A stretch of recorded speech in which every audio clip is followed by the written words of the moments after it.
пайғамбар алейхиссалам. Пайғамбар алейхиссаламның сол шафағатын ғұламалар 5 дәрежеге бөледі. 5. Біріншісі пайғамбар алейхиссаламның біріншісі шафағаты идхал қаумил жанна ва хи азаму шафаат алейхиссалату вассалам баъда юкаллимун нас ли анбияхи хина юануна фи шадаил мауқиф. Біріншісі сол жалпы адамзатқа шафаат етіледі екен. Пайғамбар алейхиссаламның шафаатымен қиямет басталады. Алланың алдында есеп басталады. Ол жерде мұсылманда, мұсылман емесіде есеп беретін күн, уақыт, сағат келеді. Өйткені мұсылман емес адамдардың өзі сол жерде мынандай сөз айтады екен: "Ей Алла, бізді тозаққа кіргізсең де осы жерден құтқаршы бізді. Ертерек кететін жағымызға кетейікші, қатты қиналып кеттік" деп сөздер айтып жүреді дейді. Ғұламалар айтады, ол адамдар ойлап тұр, тозаққа барсақ осындай жерден жеңіл деп ойлайды олар дейді. Бірақ Құдай сақтасын, ол жақта күйзелтуші азап күтіп тұр оларда. Азаптың үстіне азап күшейе береді. Бірақ сол махшар әлемінің өзін өте сондай бір қиын сәт екендігін осы сөзден ақ білуге болады дейді.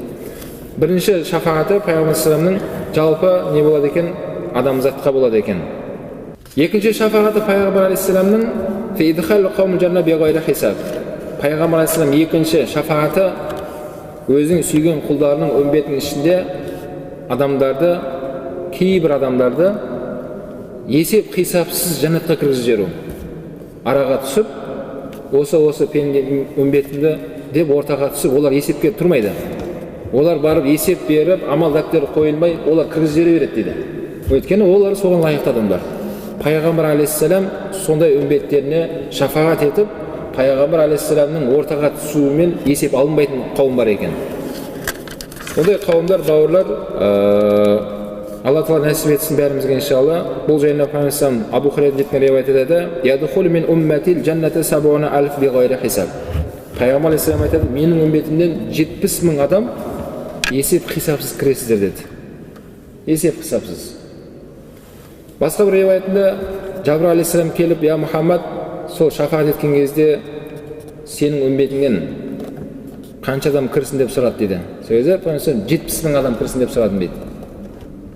Кейін сахабалар: "Я Расул, тағы да қоспадыңыз ба?" дейді. "Және сұрамадыңыз ба?" "Сұрадым" дейді. "Тағы қанша қосылды?" дегенде тағы сол 70 мыңнан тағы 70 мың сондай шафаат етіледі. "Және сұрамадыңыз ба, Я Расул?" "Я, сұрадым" дейді. "Тағы қанша сұрадыңыз?" дегенде тағы сол 70 мыңнан тағы 70 мың деп осындай 3 мәрте қайталанады да. Бұл адамдар бақытты жандар екен. Алла Тағала нәсіп етсін осы 70 мың ішінде кетуіміз иншалла. Ешқандай есеп қисапсыз жәннатқа кіріп кетесіз. Кезек күтпейсіз. Бұл да пайғамбар алейхиссаламның шафааты екен. Расулullah алейхиссаламның Алланың алдындағы беделі, Алланың алдындағы абыройы, пайғамбар алейхиссалам сол дұғасымен осындай қауым, үмбет жәннатқа кіреді. Бұл екінші шафааты. Үшінші шафааты бар дейді: "Қауым истажабун нар фаяшфау лахум фала ядхулунаха ва хазик жасмин қади ва ибн Субки." Үшінші қауым осы үмбеттің ішінде момын мұсылмандар, бірақ тозаққа лайық болған адамдар бар. Бауырлар, тозаққа кіретін мұсылмандар бар. Ол жайында басқа риуаятта келеді. Пайғамбар алейхиссаламға Жабраил алейхиссалам келіп, сол тозақ жайында айтып береді. Расулullah алейхиссаламның көңілі қатты босады. Кейін сұрақ қойды: "Я Жабраил, менің үмбетімнен тозаққа кіретіндер бар ма?" деді. Сол кезде Жабраил алейхиссалам жылады: "Бар" деді. Пайғамбар алейхиссаламды қатты жылап бірнеше уақыт өзіне келе алмады. Үмбеттің ішінде тозаққа кіретіндерін естіген кезде Расулullah алейхиссалам қатты қайғырды. Сол тозаққа лайық болып, қате күнәлары, амал дәптерлері көбейіп кеткен сондай бір пенделер бар екен, Құдай сақтасын. Бірақ пайғамбар алейхиссаламның шафаатымен Расулullah алейхиссалам ортаға түсіп, Алла субханала ва тағала дұғасын айтып, сол Расулullah алейхиссаламның шафаатымен олар тозаққа кірмей қалады. Негізінде тозаққа лайық адамдар. Бәрін есептеп қараса тозаққа кетіп тұрған адамдар. Бірақ Расулullah алейхиссаламның шафаатымен олар тозаққа кіргізілмей жәннатқа жіберіледі. Бұл үшінші шафааты Расулullah алейхиссаламның. Төртінші шафааты фиман дахалан нар минал муъминин музабзабин. Төртінші шафаат, Құдай сақтасын, өте ауыр қылмыс істеп, үлкен күнәмен тозаққа кіріп кеткен адамдар бар үмбеттің ішінде. Пайғамбар алейхиссаламның шафаатымен сол үмбет шығарылады уақыт сағат келген кезде. Бірақ бұны басқа риуаятта келеді, пайғамбар алейхиссалам жәннатта өзінің үмбетімен, өзінің сахабаларымен, достарымен кірген кезде Жабраил алейхиссалам келіп пайғамбар алейхиссаламға сәлем береді деп келеді. Сол кезде Жабраил алейхиссалам: "Я Мұхаммад, сенің үмбетің сәлем айтып жіберді маған" дейді. Кімдер дегенде, тозақтағы қиналып жатқан үмбеттердің сәлем айтып жіберді маған деді. Сол кезде пайғамбар алейхиссалам сол жәннаттан сол тозақтағы жеріне шыға барып, Алла субхана ва тағаладан қатты жалбарынып, бір риуаятта махшардың несінде, аршының көлеңкесінде сәждеден тұрмай қояды Расулалла дейді. Қатты дұға жасайды: "Ей Алла, мен үмбетімді шығаршы сол жердегі." Сол кезде пайғамбар алейхиссаламға Алла тағала басымды көтер, "Ей хабибім, сүйіктім, сен шафағат етесің оларға" деді. Деген пайғамбар алейхиссаламға рұқсат етіледі дейді. Пайғамбар алейхиссалам барып, сол тозақтың басшысы болған Малик деген періште соған тапсырма беріп, тозақтың қақпаларын ашқызып, ішінен күйдірілген үмбеттерін шығарады деді. Ол үмбеттер қатты күйген, қатты азапталынған. Пайғамбар алейхиссалам көрген кезде олар қатты жылайды, Расулалла оларды көріп жылайды дейді. Олар тозақтан шығарылғаннан кейін өмір өзеніне жуынып жәннатқа кіргізеді екен. Бірақ олардың маңдайларында тозаққа барып келді деген сондай таңба тұрады дейді. Оны көрген адамдар: "Мына кісі барып келген адам ой екен ғой" деп біледі дейді соларды. Бұл жерде пайғамбар алейхиссаламның сол тозақтағы күнәһар үмбеттерін шығаруына себеп болады екен бауырлар. Шафағат ету. Бауырлар, шыны керек кезде біздер айтамыз, мынау адамның басында бақ тұрған кезде, денсаулығың бар кезде дос көп болады, ағайын көп болады деп айтып жатады ғой. Басына іс түскен кезде танымай кетеді, амандаспай кетеді дейді. Дәл осы жерде пайғамбар алейхиссаламға уәжіп емес, міндет емес. Бірақ пайғамбар алейхиссалам сол жәннатқа кіріп үндемей кетіп қалса болады. Жоқ, үмбетін ешқашан ұмытқан емес. Пайғамбар алейхиссалам сол сәтте де біздерді ойлайды екен. Сол себепті біз пайғамбар алейхиссаламға сараңдық қылмауымыз керек екен. Расул алейхиссалам айтады: "Сараңдық қылмаңыздар." "Я Расул, сараң деген кім?" дегенде, "Менің есім аталған кезде салауат айтпағандарың" дейді. Яғни Расул алейхиссалам біздің салауатқа мұқтаж емес. Біріншіден, сараңдық қылың деген өз-өзіне сараңдық қыласың сен.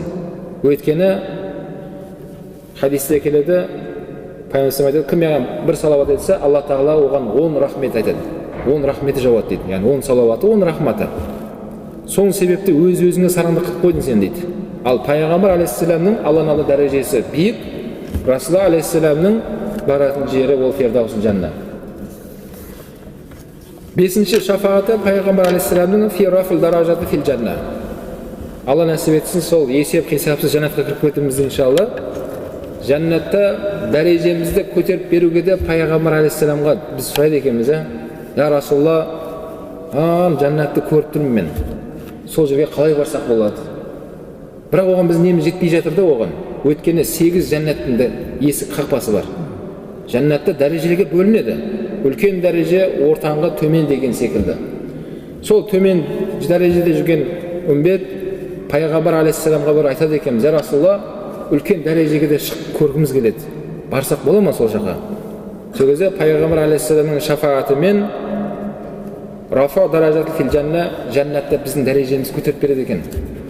Алла субхана ва тағаладан сұрап, біз ол жерге лайық емеспіз негізінде. Бірақ пайғамбар алейхиссаламның шафағат дұғасымен дәрежеңізді көтеріп береді. Бауырлар, мына адамзаттың асыл тәжі пайғамбар алейхиссалам. Ешқашан біздерді ұмытқан емес. Біздер де пайғамбар алейхиссаламды ұмытпайық. Ертең ақыретте, махшарда Расулалланың жанында тұрып, иншалла, сахабалармен бірге тұрып, пайғамбар алейхиссаламның шафағатына бөленуді баршамызға нәсіп етсін. Осы шейхтің айтып жатқаны, демек пайғамбар алейхиссаламға көбірек салауат айтайық дейді.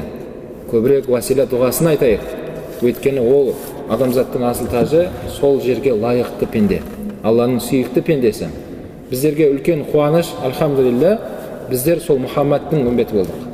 Бүткіл пайғамбарлар Мұхаммед алейхиссалам үмбеті болды армандаған екен. Бірақ сол пайғамбарлардың ішінде Иса алейхиссаламға нәсіп етіпті. Иса пайғамбар өлген жоқ дейді Құран кәрімде Алла тағала. Ертең қияметте дәжжалды өлтіру үшін Иса пайғамбар түседі. Сол кезде ол Инжил кітабымен емес, Құранмен үкім жүргізеді. Мұхаммадтың үмбеті болады екен. Иса алейхиссалам өзі пайғамбар. Пайғамбарлардың өзі Мұхаммед алейхиссалам үмметі болғанды армандаған екен. Міне Аллаға шүкір, біздерге бауырлар, сол білдік па ол жағын, білмедік па, Алла субхана ва тағала бізге нәсіп етті Мұхаммедтің үмметі болуға. Енді біздер ертең Расул алейхиссаламның алдында тұру үшін көп салауат етейік. Пайғамбар алейхиссалам бойындағы сипатпен сипатталуға әрекет етейік. Иншалла Алла Тағала баршамызды Расул алейхиссалам шафаатына бөлер нәсіп етсін. Алла субхана ва тағала екі дүниенің бақытына жетуді баршамызды нәсіп етсін. Ва ахир дауана алхамдулиллахи раббил аламин. Я Рахман Рахим, естіген білгенімізге амал етімізді нәсіп еткейсін. Я Рахман Рахим, елімізге, халқымызға, жұртымызға амандық, тыныштық, берекетіңді бергейсін. Я Рахман Рахим, пайғамбар алейхиссалам айтқандай, өзіңнің Алла Тағала Құраныңмен, пайғамбар алейхиссаламның сүннетімен жүретін сүйікті құлдарының болып баршамызға нәсіп еткейсін. Шайтанның уасуасасынан, бәле-жаладан өзің аманда еткейсін. Біздердің ұрпақтарымызды өзің тура сираты мұстақим тура жолында жүруді нәсіп еткейсін. Өзіңе шынайы құл, пайғамбар алейхиссаламға шынайы үммет болуды баршамызға нәсіп еткейсін. Аллахумма салли аля саййидина Мухаммад Мустафа ва аля алихи ва асхабихи аджмаин би рахматика я архамар рахимин. Аллах.